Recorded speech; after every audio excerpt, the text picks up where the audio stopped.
for RATH Communications. If you're not familiar with RATH, we are a systems manufacturer. We're based out of Sussex, Wisconsin, which is just outside of Milwaukee. We specialize in emergency call systems. So we do a lot of blue light emergency phones and Area of Refuge products, obviously some nurse call, elevator and elevator two-way communication systems, as well as cellular communication devices. And so today we're going to be talking about Area of Refuge two-way communication systems.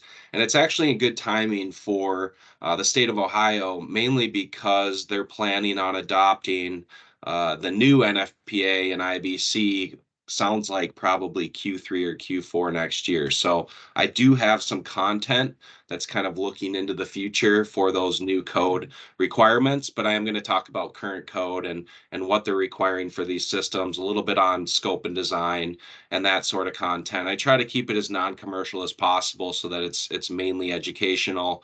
And then that way everyone gets good knowledge behind all of these systems and the reason why they're being installed in these multiple story buildings. So I'll go ahead and get started here and first start off by learning objectives, things we're going to be going over. So I did add the one in the bottom right corner today because I wanted to go over some of those new 2022 NFPA 72 code requirements, specifically pertaining to UL 2525, which is a new Edition 1 UL requirement specifically for emergency communication systems for rescue assistance. So it's kind of exciting news for all of us in this industry because we have seen this product and these systems requirements kind of lag behind fire alarm in the past, and now it's starting to catch up and become more in line with fire alarm and BDA and some of those other life safety emergency systems for commercial buildings. So we'll talk about some of the IBC code requirements,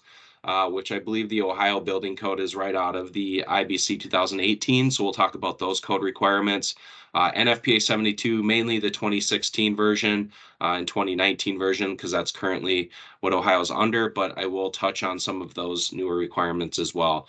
So communication requirements, signage requirements, and then a little bit on scope and design at the end. And then, as Taylor alluded to, we will open it up for Q&A at the end and hopefully have some good discussion once we go through all of this content.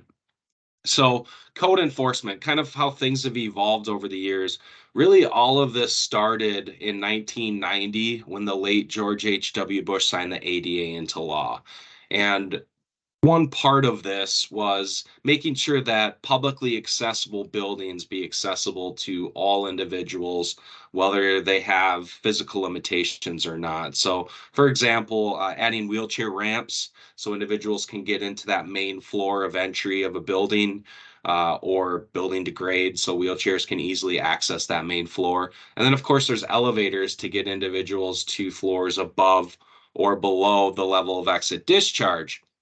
Well, one of the issues that arose with this was accessible egress during a fire alarm emergency. As a lot of us know, during a fire alarm emergency, the elevators actually recall and or are unsafe for use during a fire. And so individuals who can't use the stairs would then be trapped on those floors above or below the level of exit discharge. In other words, fire alarm system goes off, you're on the third floor, you're in a wheelchair, and the elevators recall. Well, there's actually a sign next to the elevator that says, during a fire, don't use the elevator, use the stairs. Well, obviously, you can't use the stairs if you're in a wheelchair, use a walker, or have physical limitations that won't allow you to use those stairs. And so they're now trapped in that building, which the fire alarm system's going off and everyone's evacuating, which obviously can be a quite scary and dangerous situation. So after obviously IBC was evolved and NFPA was evolved, they decided, all right, to make these safer buildings, we need to come up with a requirement, an area for refuge for these individuals to go to seek refuge during a fire alarm emergency so that we can then help evacuate them out of the building with everyone else. And so this physical area was always required mainly in non-sprinkler buildings because there was always this exception saying that areas of refuge are not required in buildings equipped throughout an automatic sprinkler system. However, in 2009, the IBC rewrote the code and started to indicate that we need to have a two-way communication system so people can call for rescue assistance whether the building is sprinklered or not. And so it's either having areas of refuge in non-sprinklered buildings with two-way communication, or having elevator landing two-way communication systems so individuals can use that for rescue assistance. In 2015, they released the 2016 NFPA, which added requirements for survivability as well as supervision for the two-way communication systems. And then, as I alluded to, in 2022, they released the new NFPA 72, which actually has UL 2525 Edition 1 compliance necessary for these systems. And they also clarify a lot of confusion with what these two-way communication systems are. A lot of people get confused. All right, is it an area of refuge or is it an elevator landing two-way communication system? What is this system?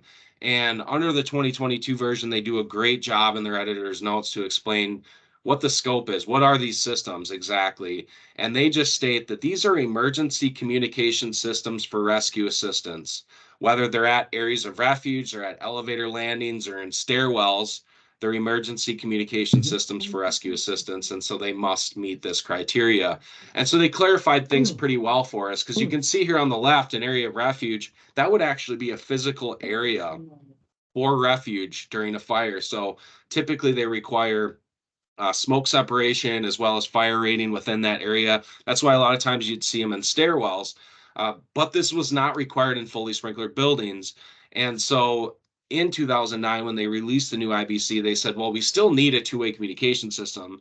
We'll consider that entire floor to be an area of refuge for a short period of time during a fire.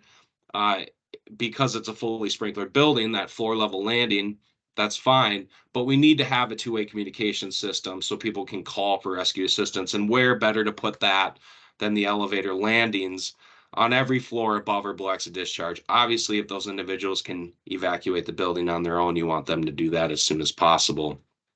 So just a quick map, in case any of you do work outside of the state of Ohio, you can kind of see where states are as far as their code adoption is concerned.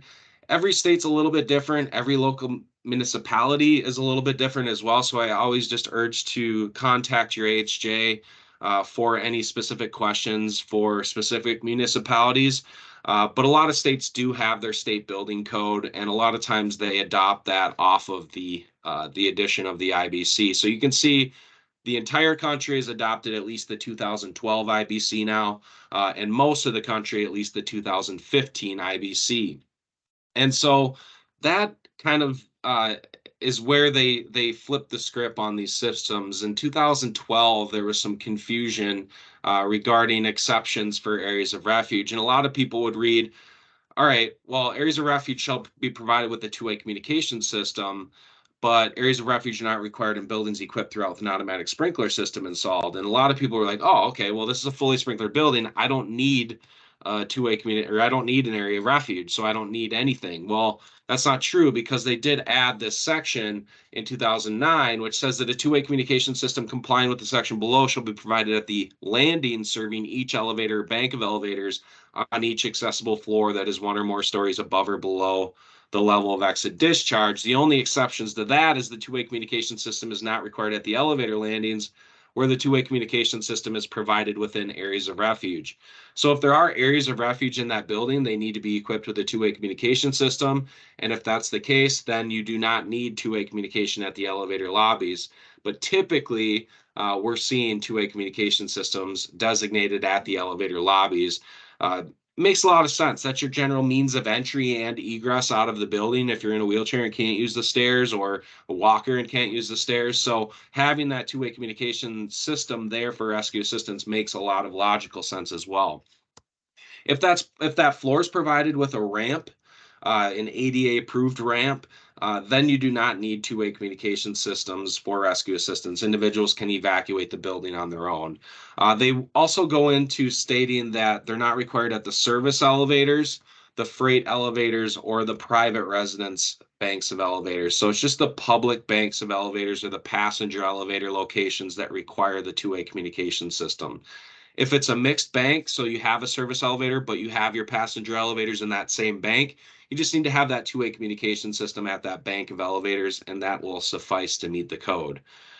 In 2018, they did add this code requirement, and there's definitely some some questions on this and when this would apply, but Group I2 and I3 facilities are exempt from requiring the two-way communication system for rescue assistance, mainly because they already have evacuation plans in place for all their building occupants. So an I2 meaning like a hospital, I3 like a prison or other type of facility like that, they're going to have evacuation plans in place. However, a lot of times the previous code will supersede the future code. So in a lot of cases, we're still seeing these systems in hospitals, especially in hospitals, just because it's an additional life safety system and it is a hospital, and you will have a lot of people with physical limitations. So in case anyone is left behind during that fire alarm emergency, they do have a two-way communication system so they can call for rescue assistance. Now, per IBC, the two-way communication system is simple. It says that the system shall provide two-way communication between each required location. So your call boxes on every floor above or below exit discharge at those elevator banks, two-way communication between there and then your central control point in the building or your base station, which typically goes on the main floor, a lot of times at the front entrance lobby next to the fire alarm annunciator, and that's where the fire department's going to go during that fire, and then they'll be able to see if any of those call boxes have been activated.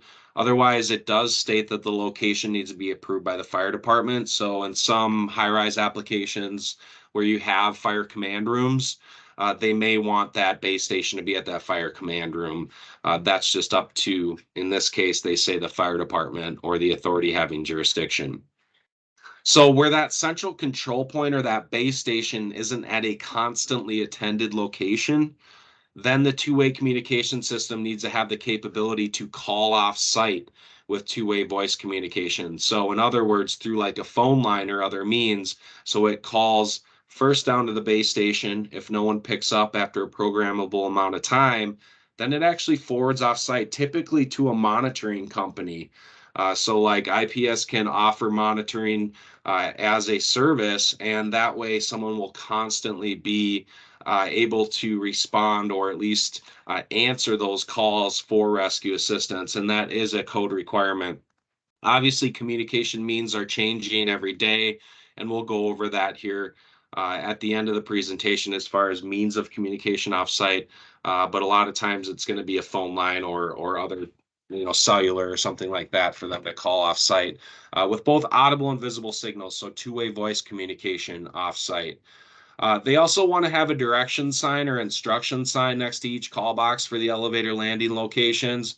That's pretty standard next to each call box, just explaining how to use the call box, where they are in the building, and so on. Otherwise, if there are areas of refuge, then there's a whole list of signs that are required for areas of refuge, mainly because you're asking someone to, that's maybe can't use the stairs to go into the stairwell. So you want to identify it as an area of refuge with area of refuge, all capitals, the international symbol of accessibility or the wheelchair symbol on that signage as well. Raised letter or braille signage adjacent to the door leading to the area of refuge, and then possibly some directional signage pointing you from, say, like an elevator lobby to the areas of refuge, and then that same instruction and location sign. Again, these are just required for areas of refuge because we want to make sure that we're identifying that area as an area of refuge. When it's just the elevator landing two-way communication system, which meets code, then you would just require that location instruction sign, maybe an additional raised letter and braille sign stating that it's an emergency communication system. That's pretty common as a best practice. But as far as code is required, they do want to see this additional signage for areas of refuge. So your base station at your fire command room or front entrance lobby location per the fire department is going to go on your main floor of entry. And that's where your first responders will respond during that fire alarm emergency to see if there are any calls from any of the call boxes. Those call boxes are going to go on floors above or below the level of exit discharge, and that's so individuals can call for rescue assistance. Battery backup requirements, which we'll go over here in a couple minutes under NFPA. But these systems are going to have to be on battery backup or on some sort of backed up power, so the systems can continue to operate after a power outage. And then signage, as we kind of indicated, making sure that we've got a location and instruction sign next to the call box, and then any additional signage that the AHJ is looking for as far as emergency communication, the international symbol of accessibility, or raised letter or braille at that signage as well. For high-rise applications where you have locks on the doors of the stairwells, they also want to have a two-way communication system in those cases. So just kind of flipping the script a little bit, IBC 403 is kind of a niche code that not a lot of people know about. And this is going to be more common in like your R2 or your apartment building complexes, condo complexes, mixed use facilities where they've got offices and storefronts, apartments, condos, that type of thing, where you have access control in the stairwells. And the reason for this, they want a two-way communication system in each stairwell on at least every fifth floor where the doors to the stairway are locked. And the reason for it is, say, if I'm on the 20th floor and I walk into the stairwell, I don't have a key, I get locked into the stairwell, and now I have to walk 20 flights of stairs down to get myself out of the stairwell. Obviously, that could be a dangerous situation for a lot of people. And so they want to have a call box on at least every fifth floor in those stairwells where the doors to the stairway are locked. So this would be on top of or in addition to the elevator landing two-way communication system. So, for example, a 12-story building, one elevator bank, two stairwells. You would have call boxes on floors 2 through 12 at your elevator bank. So every floor above exit discharge in that case for two-way communication for rescue assistance. And then you'd also have call boxes on every fifth floor, at least every fifth floor in both of those stairwells. So probably floors 4 and 8 to accomplish that code requirement for IBC 403. Again, kind of a niche code, but if it applies, we're typically going to be quoting those call boxes as part of this system as well. As far as NFPA 72 is concerned, current edition, there's a few code requirements which really just mirror what we went over in the IBC. So I'll skip over this just to avoid any redundancy and stay on time here. But basically, designed by the building code enforcer or the authority having jurisdiction, making sure that the system is going to operate per IBC requirements. As stated before, though, there are a lot more system requirements coming forward in that 2022 NFPA 72. So we'll touch on that in a little bit as well. So supervision requirements is another part of this code, stating that all pathways between the remote stations, call boxes, and the central control point need to be monitored for integrity. And that is a current NFPA 72 requirement that Ohio should be enforcing. And I'll show you kind of how that works on an animation on the next slide, but really just making sure that the system is properly connected and everything should be working properly. So basically monitoring itself for integrity.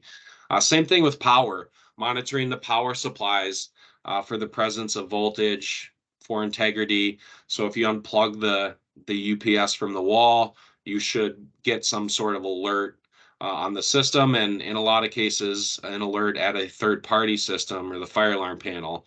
And again, I'll show you kind of how that works here in a little bit. But failure of either the primary or secondary power supply shall result in a trouble signal, is what they're stating in this section.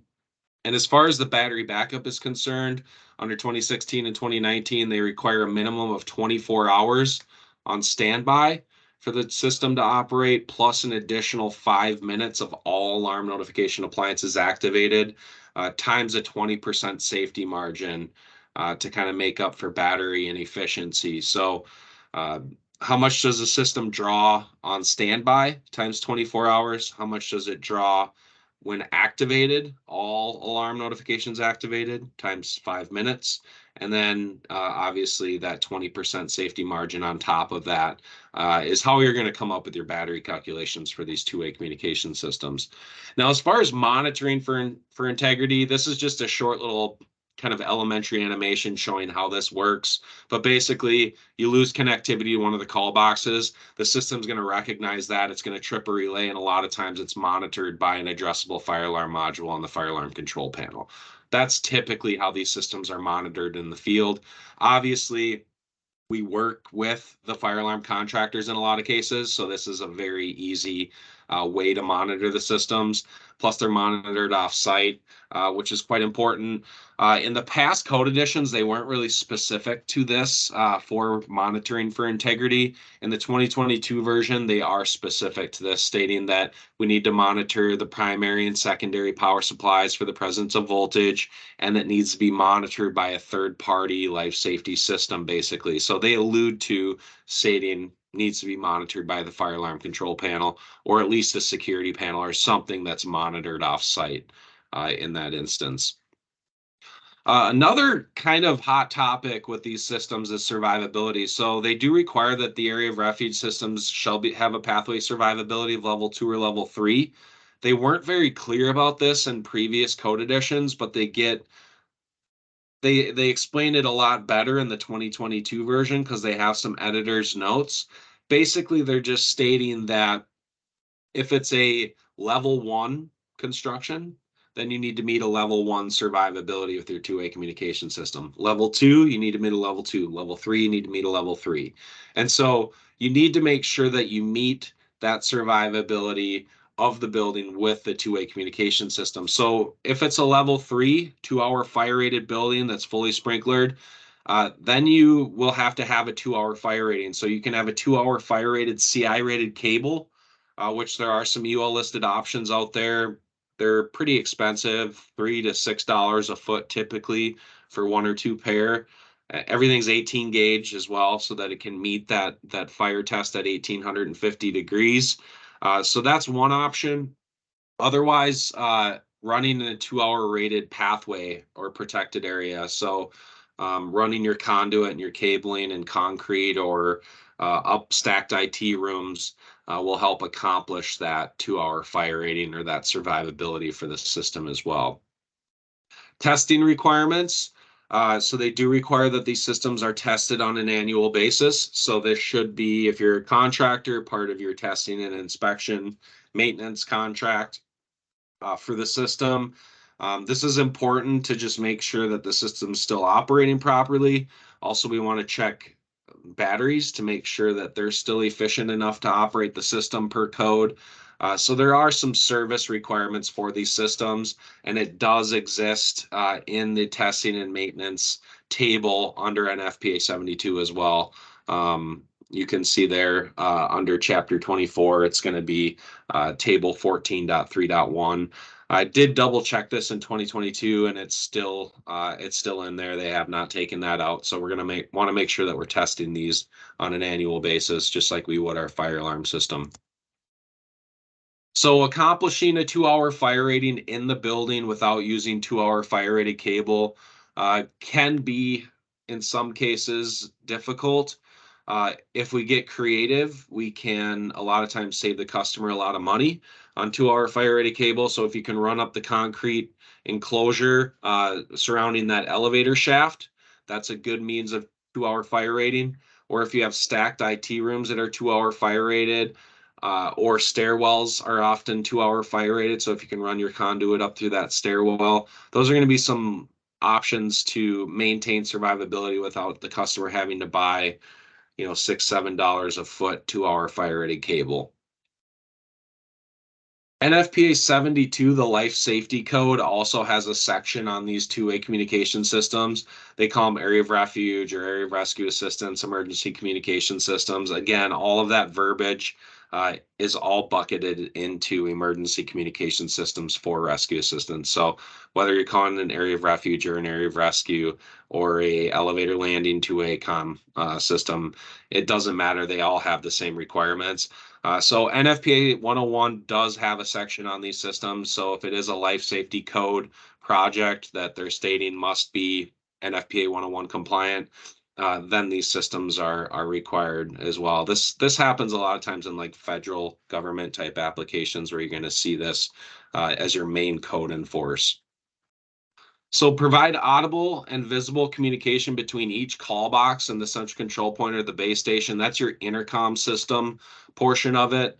But if that central control point is not constantly attended, then the two-way communication system needs to call off site with two-way voice communication, typically to a monitoring company or 911. Some municipalities do actually allow them to call 911 as well. Call boxes need to be hands-free two-way communication. So you can see in this little animation here, you press it once and it continues to call until it's answered.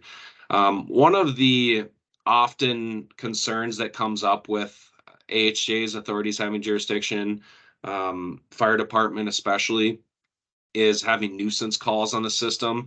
So just because they require hands-free and an ADA approved call box doesn't mean it can't have a cover on it. So we do have a covered call box option, which basically has a large clear cover, which goes over the whole call box. It can be opened with one hand, stay open, so you can still activate the push button. So it is an ADA approved enclosure or cover rather, but it helps deter some of those nuisance calls in the system. So that's becoming more and more popular throughout municipalities as they become more familiar with these systems and they want to help kind of deter those nuisance calls, lessen those nuisance calls. So we're seeing a lot of those covered call boxes in those instances, especially apartment buildings, schools, obviously K through 12, higher education applications, hospitals even, because it can happen. Someone backs into the call box and bumps into it, accidentally hits the button. And obviously, if these are calling off site or calling to your 24-hour security desk, that can be quite annoying. So those covers definitely do help kind of deter and avoid some of those false calls. The visual indicator on the call box is an ADA requirement, so that's for the hearing impaired. So you push the button, the LED comes on steady, and then once the call's answered, it flashes. So that's the visual indicator to meet the ADA requirements for the hearing impaired. But it also makes a lot of sense for these systems because, as you can imagine, fire alarm emergency, the fire alarm system's going off. All of you fire alarm people out there know that your elevator lobbies require a horn strobe. So it can be a pretty loud environment. So I guess at least at that call box, you'll see the LED flashing. Oh, I know someone's on the other end. So now I can explain like, hey, I'm at this location. I need rescue assistance. The elevators no longer working and I can't use the stairs. And, hopefully, obviously that they had operators in a quiet environment will be able to hear those pleas for assistance and they can dispatch accordingly. But again, a lot of times the authority or the first responders will be on site and they can answer the call or intercept the call at the base station as well. Battery backup, and then some mounting height requirements, which we'll talk about here in a little bit. Also, just to touch on communication options. So as we know, POTS lines are going away, analog phone lines are going away. I know there are some end users on this call as well. So you also know how expensive phone lines can be now, especially those POTS lines. They're raising the prices until people finally they're like, I can't do this, and then they switch to digital.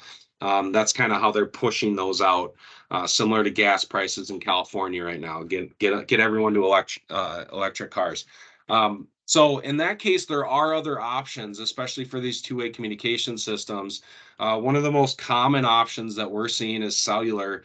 Reason being, voice over IP, it's great and everything, but you need to make sure it's on a backed up network for that to continue to operate. As we said, we have battery backup requirements. So if the network goes down, the system can't call site, it's no longer going to meet code. So cellular is a really good option because it's a standalone gateway that depends on a cellular network, which is usually very robust with a lot of different antennas in the area. Power goes out to that building, it's not going to affect the cellular signal. Also, that cellular device can be plugged into that same UPS or power source that the system's on. So now it's going to have as much, or in some cases, more battery backup as the system itself. So the system will continue to be able to call off site even after that power outage or that incident there. And you can put that cellular device right next to the head end equipment, which is a lot of times is in a fire rated room. So now you maintain that survivability as well. So definitely, if you have any analog phone lines in your facilities, you're looking to swap them out. I can tell you that these are much, much less expensive as far as the plans are concerned. You're talking, $30, $40 a month as opposed to $100, $200 a month with some of these phone lines.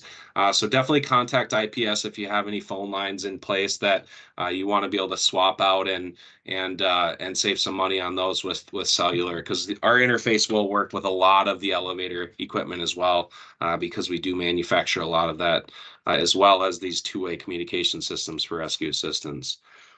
So signage requirements, as we stated, if we have areas of refuge and stairwells, and this definitely counts for existing buildings too. If you have areas of refuge, make sure your signage is still there. Make sure we're identifying it as an area of refuge, with those area of refuge signs, the international symbol of accessibility, raised letter and braille signage.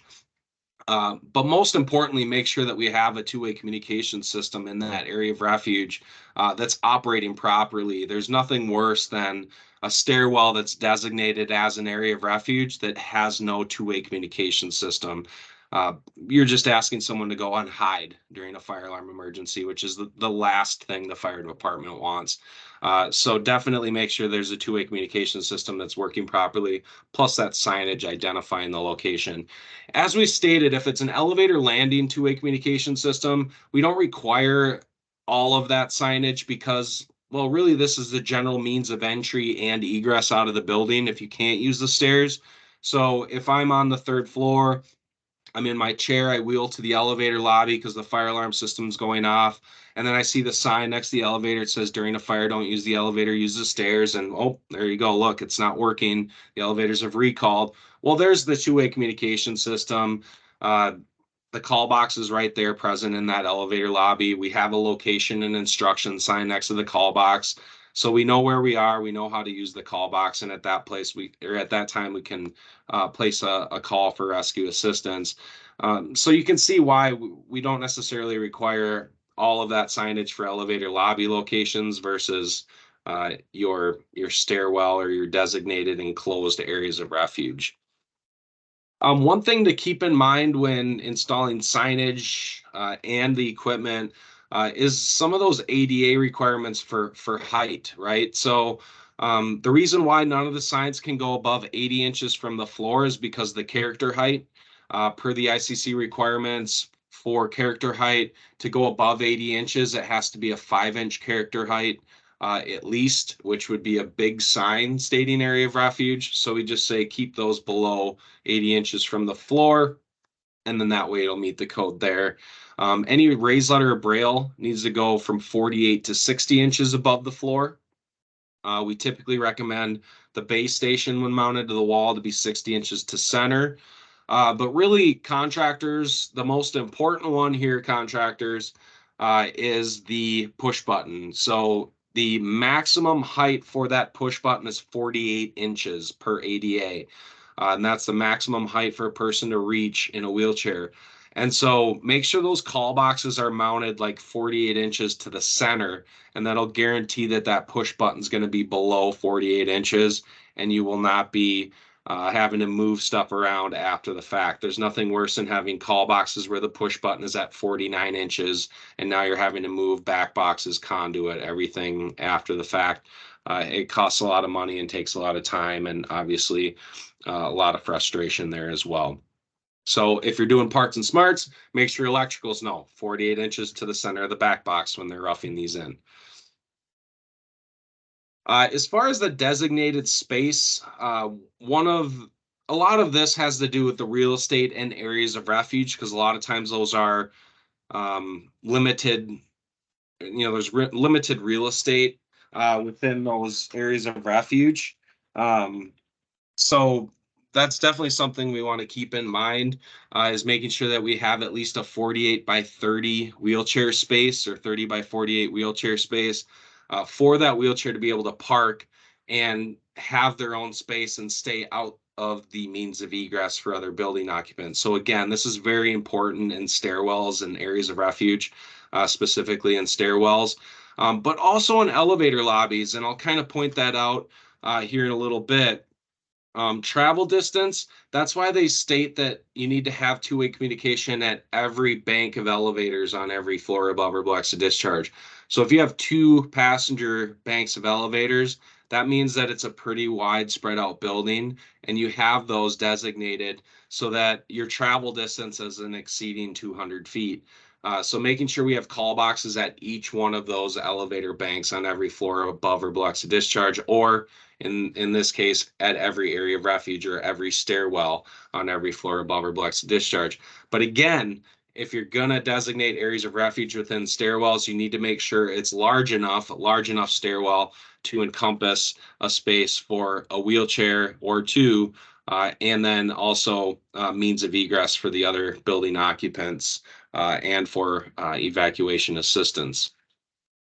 The elevator lobby itself is going to be your most common location. I do recommend that the call boxes be mounted on an opposite or adjacent wall from the elevators themselves. Once you put the call boxes on the same wall as the elevator, people start to get confused between the call box push button and the elevator call button, calling the elevator or getting the elevator to come to you. So you get more nuisance calls in those cases as well. Also, in some cases, that wall that the elevators are on is a fire rated wall. And once you cut larger than a 4 square box out of that fire rated wall, you've now compromised it. And then you're trying to insulate the back box with putty pads or some means to maintain that fire rating. So that can be quite frustrating as well. So I definitely recommend an opposite or adjacent wall to mount that two-way communication call box in those elevator lobbies. This used to be a slide I would kind of skip over in the past, but because exterior balcony or exterior areas for assisted rescue are or were pretty uncommon in the past. But now that we're seeing these warehouses being built all over the place, this is becoming more and more common. A warehouse is a single-story building, yes. However, many of the accessible means of egress are above grade because of how that building is built. So you have a balcony or a stoop, and then you have steps to get you out of that building. Well, if that's not an accessible means of egress, in that case, and that's one of your points of egress, then you need to have an exterior area for assisted rescue so that someone can exit that area or that building rather, and then have a safe place to park their wheelchair and call for rescue assistance, because they obviously can't use the stairs. Even if there's one or two stairs, they can't be expected to use one or two stairs. And so in that case, you need to have a proper spot on that balcony for a wheelchair to park with a two-way communication system so they can call for rescue assistance.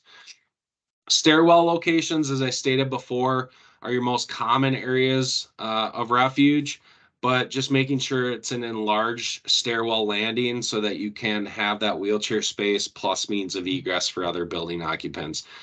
Too many times I look at plans and the architects has designated areas of refuge and stairwells, and I can tell they're not large enough to have an area of refuge. So then we need to go back and say, hey, these are not approved areas of refuge. You can either redesign your building with larger stairwells or just designate the call boxes at the elevator lobby locations, and that will meet code as well.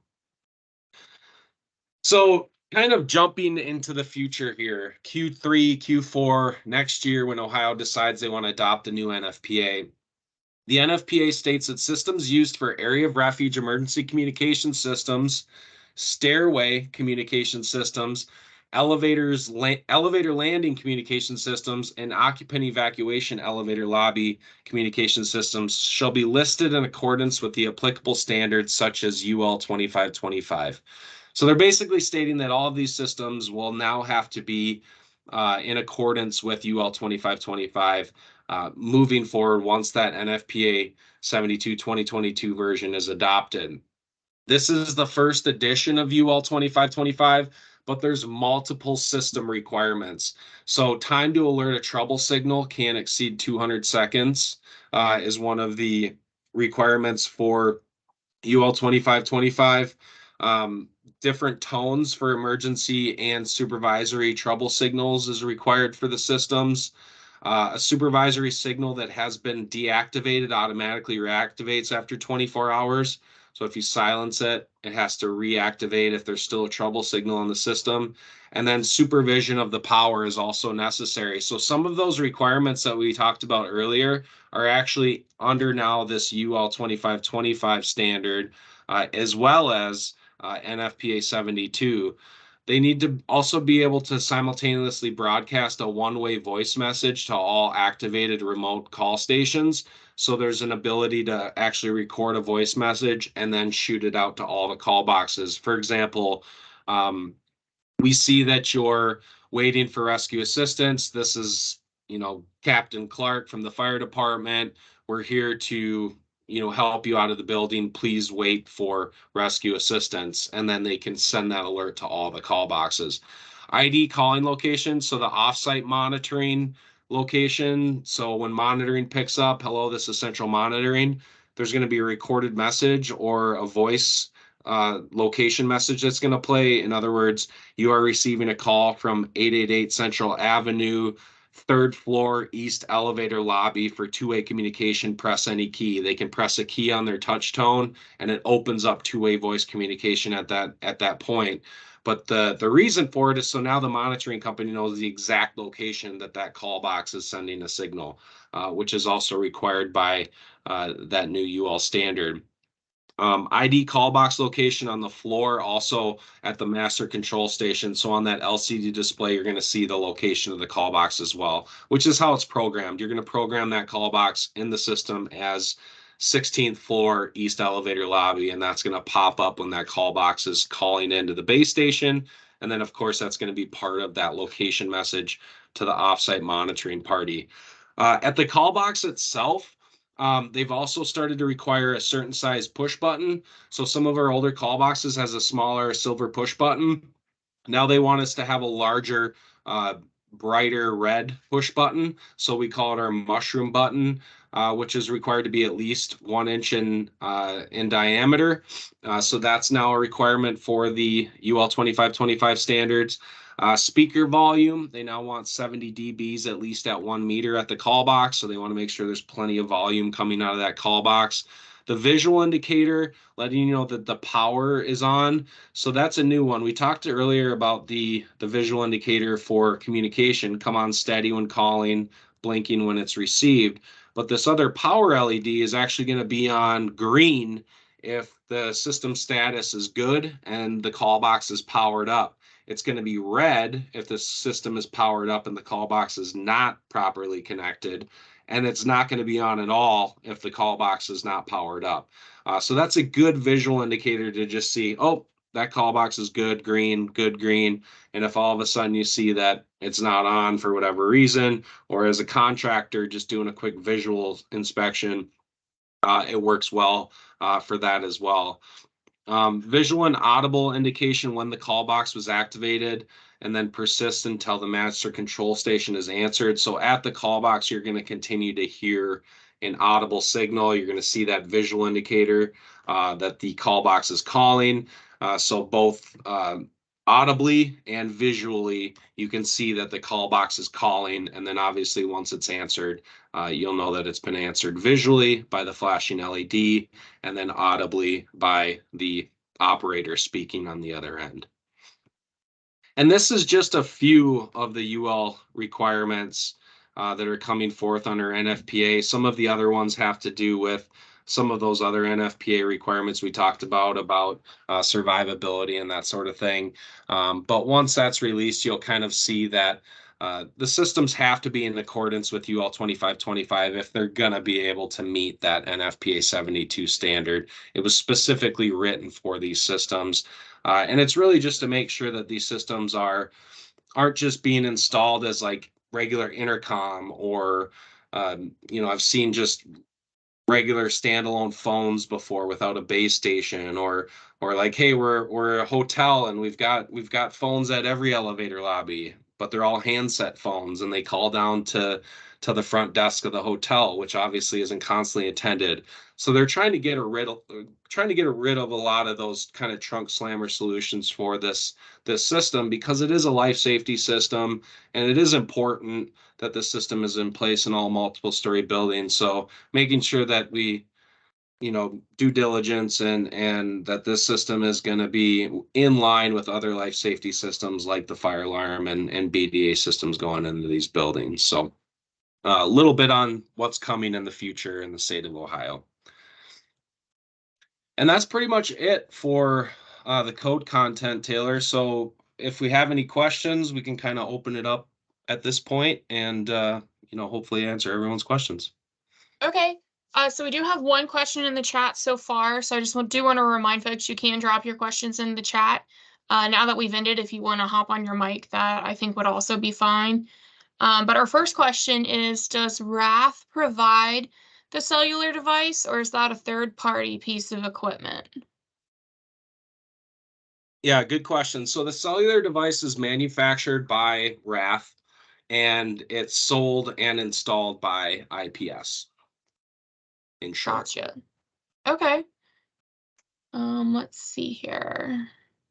Are there any other questions out there? I know that was a lot of information to take in. I have one. Okay, go for it.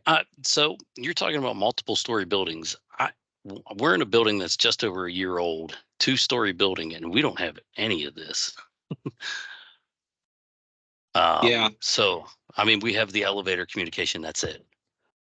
Right.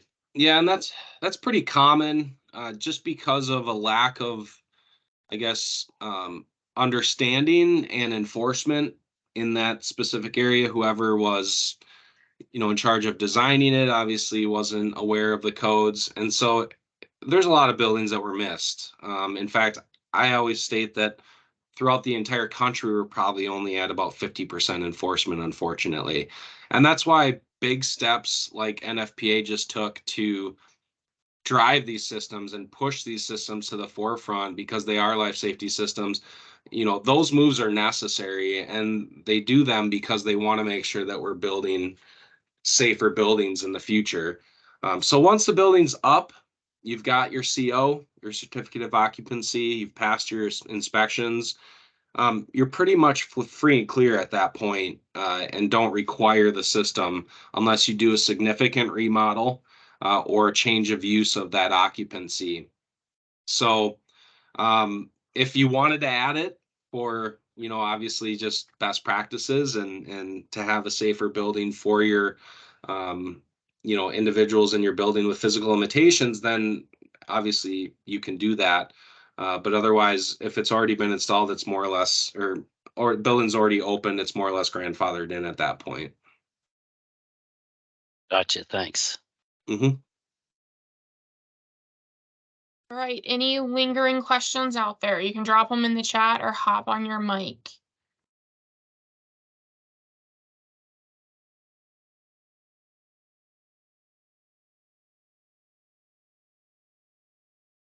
Okay, I don't think anything's coming in right now. So if you do think of something later on today, tomorrow, next week, definitely reach out to me or your IPS account rep, and one of us will be happy to get with Rob, get the information you need. If we need to set up some one-on-one time, we can do that as well.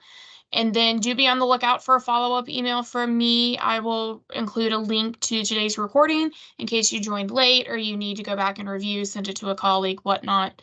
And then with that, I just want to wish everyone a good rest of their day and week. And thank you for joining us. Great. Bye. Thanks, Taylor. Bye, everyone. Thank you.